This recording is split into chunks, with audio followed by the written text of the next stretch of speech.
كونك تحمل الكروموزوم واي إبسلون يعني هذا بضاعف إمكانية أنك تقوم بأعمال جرمية وجنح وأشياء فيها إخلال 882%.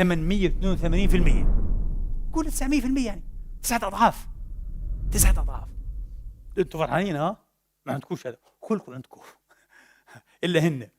يعني الذكر الرجال مين اللي عنده كروموزوم واي؟ الرجال كل ما احنا رجال لأنه عندنا الواي هن إكس إكس ما عندناش واي صح؟ شوف العلماء يعني بمزحونهم يعني تضحكوا علينا. قال لك كونك تحمل الكروموزوم واي هذا يعني قصدهم يقولوا كونك ذكرا هذا يعني كل رجل كل ذكر. أيوة. فالرجل من حيث هو استعداد الجرمي تخيل وخرق القانون ومخالفة العوائد الاجتماعية أكثر من المرأة 9 مرات. طبعا عاد هذا في الأفريج هذا المتوسط كله في تختلف. طب استعداده أنه يرتكب جريمة قتل قد المرأة كم مرة؟ 10 مرات. أكثر المرأة 10 مرات. طب استعداده يعمل اعتداء جنسيا والعياذ بالله اعتداء جنسي أكثر المرأة بكم؟ 44 ضعفا. 44 مرة قد المرأة. 44 4400% 4400% أنه يعتدي جنسيا وهكذا أشياء بينها عاد. واضح؟ السؤال واحد يقول لي كلام برضو كله عبط ملوش كلام علماء الأعصاب هذا والجينات. قال لك إذا كان ذلك كذلك المفروض تقريبا نشوف على الأقل نص الرجال في المجتمع وين؟ في السجون. وفي الحقيقة لا يرتاد السجون من الرجال في المجتمع إلا 1%. شوف كل المساجين بالنسبة لعدد سكان المدينة 1% بيطلع. ليش طيب؟ قال لك أيوة افهموا علي النقطة هذه. المسألة لا تتوقف على الجينات. على المستوى الجيني على مستوى الجينوتايب التكوين الجيني تكوين الهيكل الداخلي هذا صح عندك استعداد 9 أضعاف بالقياس أو قياسا مع المرأة. قال لك بس الجينات مش هي كل الأمر مش هي كل الحكاية. نص الحكاية نص القصة. النص الثاني شو هو؟ البيئة. فهمت؟ البيئة الخارجية البيئة.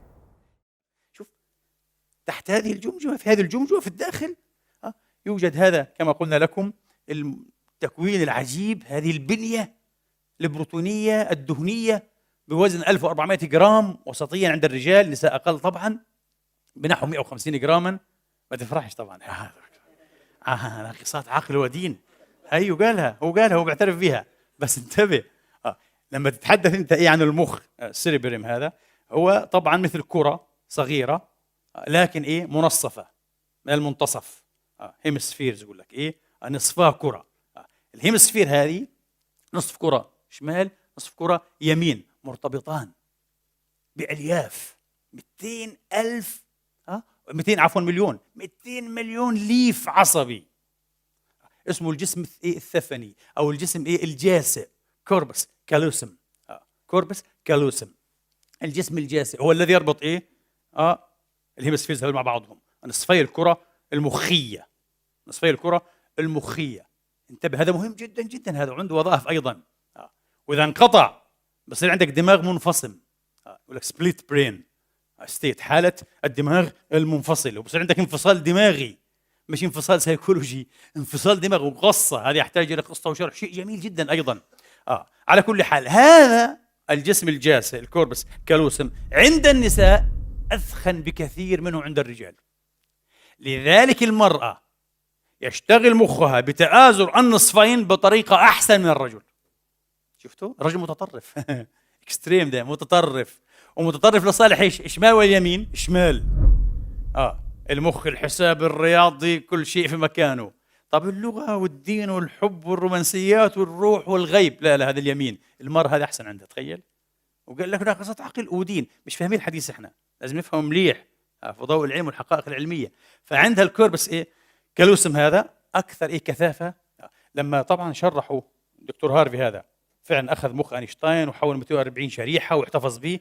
وفعلا بعدين لما درسوه هذا شرائح مخ أينشتاين وجدوا أنه هذا الجسم الجاسئ عند أينشتاين كثيف جدا. عشان هيك انت مش كان هو عبقري لأنه الجزء الشمالي الرياضيات والحساب شغال عنده كمان الخيال والروحانية والغيبيات والحدس انتويشن شغال مليح عنده كمان. هو هذا شفتوا هذا شغال. يعني المرأة هذه مسكينة لو أخذت حظها يمكن أن تبدع إبداعا جديدا يخلق حضارة جديدة غير حضارة الهبلان. نحن الرجال هذولا شاطرين فقط يقتل بعضهم بعضا. شوف أمريكا ما شاء الله العالم الجديد حضارة شيء رهيب. 500 مليار كل سنة. ليه 500 مليار؟ ب100 مليار أنت ما فيش حدا حيموت من الجوع في العالم كله ولا يعرى ولا يشقى. وين بتروح 500 مليار؟ سلاح. ليش الأسلحة هذه؟ عشان نبيد حالنا في أي لحظة ندمر الدنيا باللي فيها كلها. غباء، هذا غباء الرجل. حدثتكم مرة أنني بين جماعة من الإخوان المثقفين سألوني وصدموا بالجواب. قالوا ماذا تقترح لو فعلا أننا مكنا المرأة empowerment، يقول لك مكنا المرأة تمكينا حقيقيا تأخذ حقها، إيش أحسن الوظائف التي تسند إليها في الدولة؟ قلت لهم وزارة الحرب. وزارة الحرب طبعا عشان تكف الحرب. المرأة هي التي ستقضي على هذه اللعنة اللي اسمها مؤسسة الحرب في التاريخ الإنساني. مش لهبل هذا، أبو مخ شمال. إحنا مخ شمال تقريبا يعني.